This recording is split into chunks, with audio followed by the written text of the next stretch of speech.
Thank you. So, Chris, thanks very much for the introduction. I'm glad you picked up the highlights. I think you were pretty plain-spoken, too, as we got to be there. Here, I just want to start by saying it is so good to be with you. This is my kind of crowd. Yeah! You bet. Hard-working folks from all across the country who want to rein in Wall Street and who want to level the playing field for working families.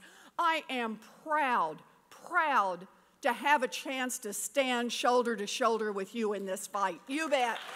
That's what we're here for. So today, I'm here to talk about Wall Street. And I got some good news and some bad news about this. Let's start with the bad news. We all know what happened. The banks caused the worst financial crisis in 3 generations. They cost millions of people their jobs, their homes, their savings. And those Wall Street bankers, the ones that broke the economy, they're not ashamed. They haven't seen the error of their ways and retreated. Nope, just the opposite. They have doubled down on the armies of lobbyists and lawyers. They are trolling the halls of Congress, trying to delay and weaken all of the rules that need to be put in place and trying to open up new loopholes for them to exploit. That is the bad news, and it is real and it's tough out there. Now, let's do some good news. The good news is that with Dodd-Frank and the Consumer Agency, we have proven that a dedicated group of activists, combined with the voices of millions of people across this country, can stand up to Wall Street and make real change in this country. That's what we have proven. We've done it before and we'll do it again. That's what this is about.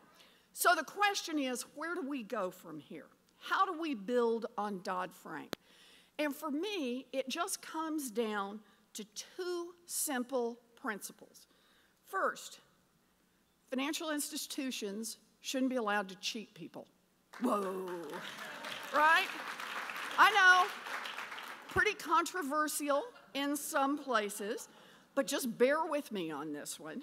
And the second is financial institutions shouldn't be allowed to force taxpayers to take on risks just so that banks can increase their profits. So those are the 2 basic principles.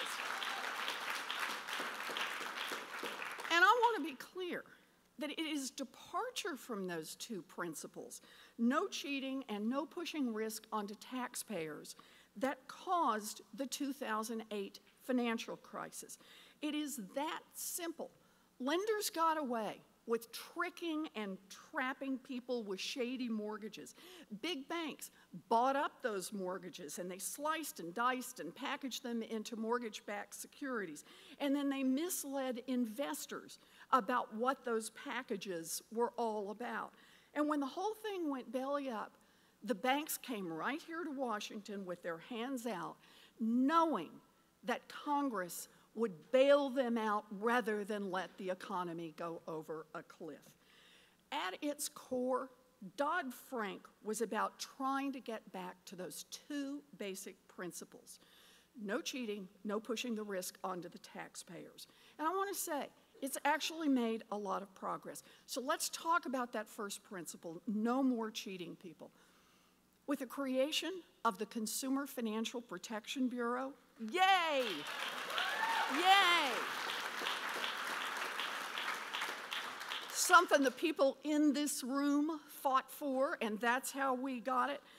But with the creation of that agency, Dodd-Frank took a powerful step toward honest markets and weeding out the businesses that rely on cheating people.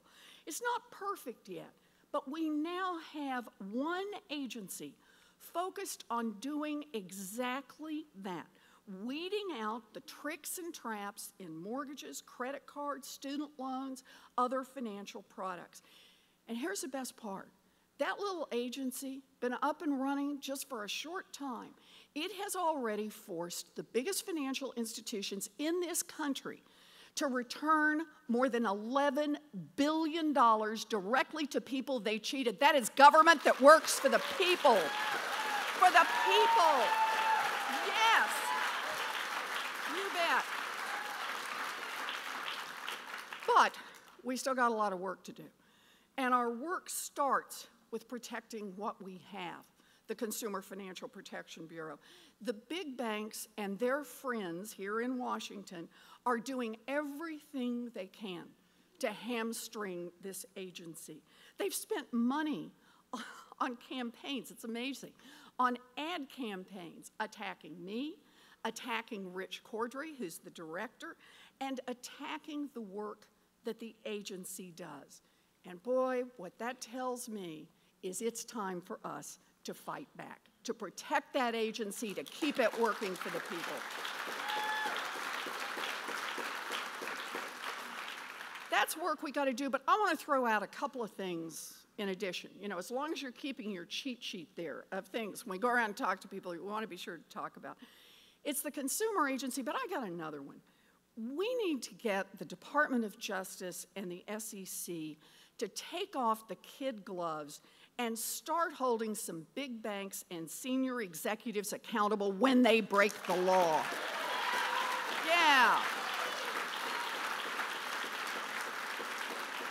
You know, these agencies don't take anyone to trial ever, which means nobody gets threatened with jail time.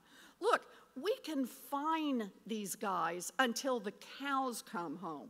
But for them, it's just really going to be a cost of doing business. If we really want to change the culture on Wall Street, if we really want to deter rampant misconduct and breaking the law, we need to haul some people out in handcuffs.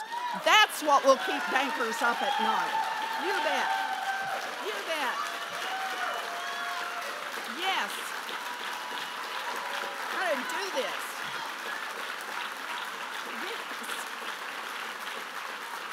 Good. One more on our list. Remember this. More than a quarter of families in America have no checking or savings account. These families rely on payday lenders and check cashing outfits, which can trick and trap people into paying rates that they can't afford. Now, the CFPB has just announced a rule to try to rein in payday lending, but we could do something else really innovative here. I'm all for what CFPB is doing, but what we could do is we could let the United States Post Office start offering basic banking services. Yes.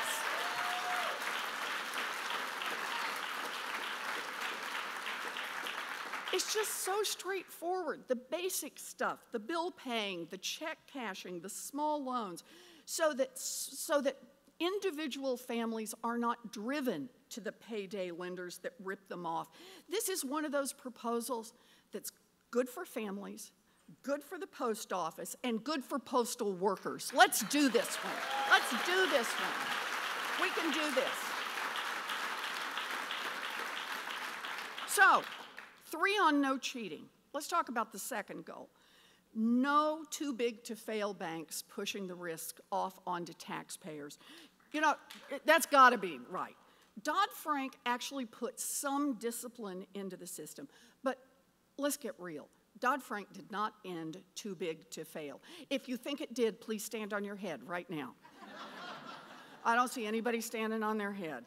Because what we have to understand is the basic facts here. Many of the big banks are bigger than they were when the economy crashed back in 2008. At the end of 2014, they got the law changed so they could bring risky derivatives onto their balance sheet. And how much is the estimate now in how many risky derivatives they brought onto their balance sheet? $10 trillion in additional risk. And just 2 months ago, the Fed and the FDIC said that 8 of the 9 largest banks in this country were so big and so dangerous that if any one of them started to fail, they would bring down the whole economy unless they got a bailout. Too big to fail still stalks this economy. So the question is, what should we do to end it once and for all? Here's an idea. Let's break them up. Let's break up the big banks. Gee, that wasn't so hard. You know, think about the different ways we can do this. We should impose a cap on bank size, just like Senator Sherrod Brown and Ted Kaufman proposed during the Dodd-Frank debate. And we should separate boring, basic banking from the risky investment banking by adopting a 21st century Glass-Steagall. We're ready to go on this. All we need are the fighters. Do we have any fighters in this room? That's what we need. That's what we need. Good. So look, these are changes that can make a real difference. They can protect hardworking families from cheats and liars. They can help rein in recklessness and greed on Wall Street. They can end too big to fail. But most of all, these changes will make our financial markets stronger and healthier and give working families a fighting chance to build a real future for themselves and for their children. That's what this is about. That's what this is about. Let's face it, this will not be an easy fight. Wall Street has money, lots of it. They have money, they have lobbyists, and they have plenty of access to congressmen and senators. But we didn't take on this fight because it is easy. The people in this room took on this fight because it is right. We took on this fight because families who can't be with us here in Washington, because families who don't have a voice in the halls of Congress are counting on us. For me, this is about America's economy, but more than that, this is about America's values. This is about the kind of country we are going to build and whether or not we are a country committed to a future, not just for some of our children, but for all of our children. I am proud to be here with you. Are you ready to fight? You bet.